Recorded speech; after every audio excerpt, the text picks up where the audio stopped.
Fala aí pessoal, tudo bom? Daqui é o Mega e sejam bem-vindos ao canal Polêmicas Irrefutáveis.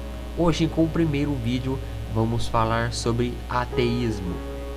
Então, roda a vinheta.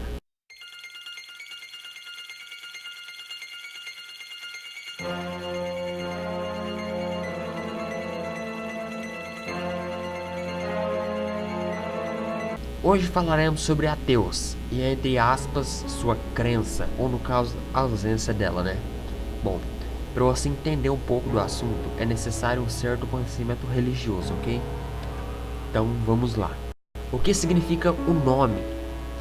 Ateu significa que não crê ou que nega a existência de um ser superior. Nega a existência de um ser supremo, onipotente, que pode tudo, onisciente, que sabe tudo, e onipresente, que está ao mesmo tempo em todos os lugares. Como e quando surgiu? O termo nasceu na Grécia Antiga para descrever aquelas pessoas que rejeitavam as divindades adoradas por grande parte da sociedade. Eram considerados ímpios por não acreditarem nos muitos deuses venerados. Assim recebiam o nome de ateus, A-T-H-E-O-S, e eram discriminados e até mortos pela sociedade grega da época.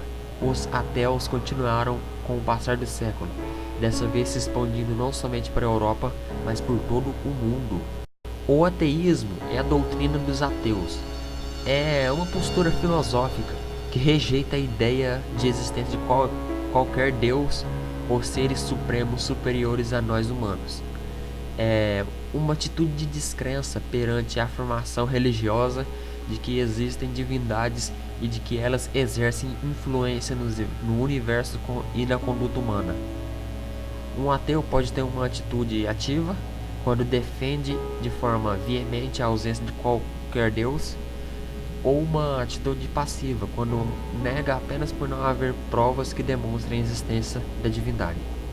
A atitude passiva é uma forma de agnosticismo, em que os ateus agnósticos não acreditam em Deus, mas ao mesmo tempo não descartam a possibilidade de existência dele. Argumentos para a inexistência de Deus. Cada um dos seguintes argumentos visa a demonstração de um subconjunto específico de Deus não existem, mostrando-lhes como inerente, sem sentido contraditório ou em desacordo com os fatos científicos e históricos conhecidos, ou que não há razão suficiente para acreditar neles. Argumentos empíreos. O argumento das revelações inconscientes contesta a existência da divindade chamada Deus, como descrito nas esculturas tais como Tanakh, a Bíblia cristã, e o Alcorão muçulmano, o Vedas hindu, o Kitab-i-Iqdas, o Livro de Mormon, identificando aparentes contradições entre as diferentes escrituras, dentro de uma única escritura ou entre escrituras e fatos conhecidos. Para ser eficaz, esse argumento requer que o outro lado sustente que o seu registro bíblico é inerrante, ou pelo menos afirme uma compreensão adequada das escrituras de origem ao conhecimento da existência de Deus. O problema do mal contesta a existência de um Deus que é onipotente e benevolente, argumentando que tal Deus não deve permitir a existência do mal ou sofrimento. O destino dos incultos, pessoas que nunca ouviram falar de uma determinada revelação, podem ser severamente punidas por não seguir seus ditames. O argumento da descrença contesta que, se Deus existe, ele criaria uma situação em que cada pessoa sensata acreditaria nele. No entanto, existem muitos incrédulos sensatos. Portanto, esse fator pesa contra a possibilidade da existência de Deus. A analogia do Bullish de Chad Russell argumenta que o ônus da prova para a existência de Deus encontra-se com o teísta e não com o ateu.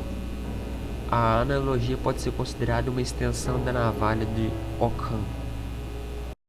Argumentos dedutivos. O paradoxo da oniponência sugere que o conceito de uma entidade oniponente é, logicamente, contraditório. Considere uma pergunta tipo: Deus pode criar uma pedra tão pesada que ele não pode movê-la? Ou, se Deus é todo poderoso, Deus poderia criar um ser mais poderoso do que a si mesmo? O paradoxo da onisciência mostra um ângulo diferente do paradoxo da oniponência. Se Deus é oniponente, então ele deve ser capaz de mudar o futuro para um futuro alternativo, entre aspas, que é desconhecido para ele, entrando em um conflito com a sua onisciência. Entenderam? Da mesma forma, um Deus onisciente saberia a posição de todos os átomos do universo ao longo de seus 14 bilhões de anos, bem como seu futuro infinito. Para saber disso, a memória de Deus precisa ser maior do que o conjunto infinito de possíveis estados do universo atual. O problema do inferno é a ideia de que a condenação eterna por ações cometidas numa existência finita contradiz a benevolência ou a onipresença de Deus. O argumento da incoerência ou das propriedades incompatíveis contesta a existência de um Deus onisciente com livre-arbítrio, ou que tenha atribuído as mesmas propriedades às suas criações, argumentando que as duas propriedades são contraditórias. De acordo com o argumento, se Deus realmente conhece o futuro, a humanidade está destinada a corroborar com o seu conhecimento do futuro e não terá livre-arbítrio para se desviar dele. Portanto, o nosso livre-arbítrio contradiz um Deus onisciente que sabe tudo. Até porque, se ele sabe o futuro, como nós podemos escolher o nosso futuro, já que ele sabe tudo o que vai acontecer? Deu para entender mais ou menos, certo? Continuando. Um contra-argumento do contra-argumento cosmológico, ovo ou galinha, leva à suposição de que as coisas não podem existir sem os criadores e aplica-o a Deus, levando a uma regressão infinita. Isso ataca a premissa de que o universo é a segunda causa, depois de Deus, que é reivindicada a ser a primeira causa. Não cognitivismo teológico, como usado na literatura, geralmente procura refutar o conceito de Deus, mostrando que é inverificável através de testes científicos. Então, isso aqui é bem simples de explicar. Se Deus não existe, se Deus existe, mas não tem como provar cientificamente, ele não existe. Argumentos indutivos. O argumento de nenhuma razão, entre aspas, tenta mostrar que um ser oniponente e onisciente não teria qualquer razão para agir, especificamente através da criação do universo, porque ele não teria necessidade de desejo, sendo que esses mesmos conceitos são subjetivamente humanos. Sendo que o universo existe uma contradição, portanto, um Deus oniponente não pode existir. Entende? Se ele é oniponente e onisciente, ele não tem razão para criar algo. Até porque o desejo é algo de humano, e os humanos não existiam ainda. Então, se o universo existe, foi para saciar um desejo dele. Logo, ele não é oniponente e nem onisciente. Tá dando para entender mais ou menos, né? Vamos continuando aqui. Argumentos subjetivos. O argumento das religiões conflitantes. Observa que muitas religiões dão diferentes relatos sobre o que é Deus e o que Deus quer. Tem também o argumento da decepção. Afirma que quando se pede algo a Deus não há nenhuma ajuda visível, não há nenhuma razão para acreditar que existe um Deus. Esses argumentos são bem fraquinhos mesmo, são subjetivos, tá bom? Mas não deixam de ser argumento, por isso eu coloquei no vídeo. Argumento da imaterialidade. Existem aqueles que creem que se não conseguimos ver, medir ou testar Deus de nenhuma forma rigorosa com métodos físicos e experimentais, possivelmente ele não existiria. Qualquer coisa para existir necessita ter existência no espaço-tempo. Até o momento Deus não foi medido através de qualquer equipamento científico desenvolvido pelo homem, da mesma forma que a consciência humana não foi devidamente localizada no corpo. Esse argumento porém, pressupõe um naturalismo metodológico, o que, como argumento, torna claramente um petito príncipe muito elaborada possa ser ainda usado num contexto onde ambas as partes concordem com uma metafísica mecanística. Caso não, aquele que utiliza também deve justificar por que crer que assim seja. Não se tem como provar cientificamente a existência de um ser que, caso exista, extrapolaria o espaço-tempo perceptível ao homem e aos equipamentos por esse criado.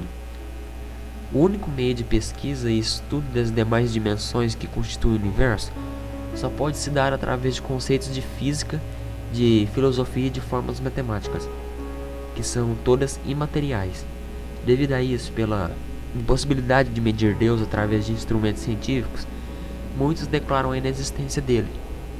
A crítica desse argumento é o fato de que também não existem máquinas que possam visualizar sonhos humanos e nem entender o seu funcionamento completo em nenhuma parte física e química, além do fato de, em estados de sonhos lúcidos, pode passar dias numa dimensão imaterial e a volta, entre aspas, para a vida real, entre aspas, seria apenas poucos minutos que passariam. Mas é uma crítica sem fundamentos, que já se pode medir a atividade cerebral durante o sono com equipamentos e analisar a química que ocorre no cérebro e forma tais ilusões chamadas sonhos. Outra crítica referente ao argumento é que por algo ser desconhecido não significa necessariamente que inexiste. O que acusam dessa crítica que fazem é uma analogia com os átomos, que não eram conhecidos e nem detectáveis há 5.000 anos, mas mesmo assim existiam. O segundo argumento da incoerência. Esse argumento prende-se no fato da existência de certas incoerências nas qualidades de Deus. Por exemplo, se Deus é onipotente, ele poderia criar uma pedra tão pesada que nem ele poderia erguer. Se não conseguisse erguer, deixaria de ser onipotente. Mas se ele é onipotente, então ele deveria ter força suficiente para erguer qualquer peso. No entanto, se não conseguisse criar tal pedra, deixaria de ser onipotente. Isso é claramente um paradoxo. Como o paradoxo é uma afirmação que nega a si mesmo, então Deus não pode ser onipotente. Se Deus é onisciente, então ele sabe tudo sobre o nosso passado, o nosso presente e o nosso futuro. Sabe o que já fizemos e o que vamos fazer, apesar de nos conceder livre-arbítrio, né? Se sabe, então o livre-arbítrio não faz qualquer sentido. E não há razão para nascermos logo no paraíso ou no inferno. Se não conhece as nossas ações futuras, então Deus não é nem onisciente nem onipotente. Outro paradoxo como tal entra em conflito com a verdade. Bom, foi isso o vídeo. Agora eu vou citar alguns ateus famosos, tá bom? Muitos de vocês conhecem, alguns vão conhecer agora. Então vamos lá. Alfred Hitchcock, um cineasta. Angelina Jolie, atriz. Arnaldo Jabor, jornalista. Bill Gates, fundador da Microsoft. Bruce Lee, ator. Camila Pitanga, atriz. Cassep Peçanha, apresentador de TV. Cássia Eller, cantora. Charles Chaplin, ator. Chico Buarque, compositor e cantor. Dercy Gonçalves, atriz. Drauzio Varela, médico. Fernando Henrique Cardoso, ex-presidente do Brasil. Fidel Castro, presidente de Cuba. Friedrich Nietzsche, filósofo e escritor. George Clooney, ator. Jorge Amado, escritor. José Saramago, escritor. Karl Marx, filósofo e escritor. Machado de Assis, escritor e fundador da ABL. Malu Mader, atriz. Mário Quitanda, escritor. Marlon Brando, ator. Milor Fernandes, cartunista. Oscar Niemeyer, arquiteto. Paulo Altran, ator. Paulo Freire, educador. Ricardo Boechat, jornalista. Sigmund Freud, médico. Umberto Eco, escritor italiano. Woody Allen, cineasta e ator. Zélia Gattai, escritora. Bom, então é isso. Esse foi um vídeo áudio feito apenas para explicar o que é o ateísmo e o pensamento deles. Em momento algum, nós do canal mostramos que somos ateus, até porque todos os participantes do canal são católicos cristãos. Esse vídeo tem apenas caráter informativo. Em momento algum tentamos te levar ao ateísmo ou te tirar dele, caso você já esteja. Você que viu o vídeo tem livre arbítrio para escolher em que acreditar. Acreditar no que você acha certo. Nós do canal acreditamos em Deus e achamos isso certo. Esse vídeo é totalmente informativo. Em momento nenhum tentamos te persuadir para o lado do teísmo ou ateísmo. Até o próximo vídeo, crianças. Muito obrigado pela visualização. Deixa um like aí, um comentário. Deixe sua crítica no que podemos melhorar, no que já está bom, ok? Então é isso aí. Tô ficando por aqui. Falou, até o próximo vídeo. Tchau.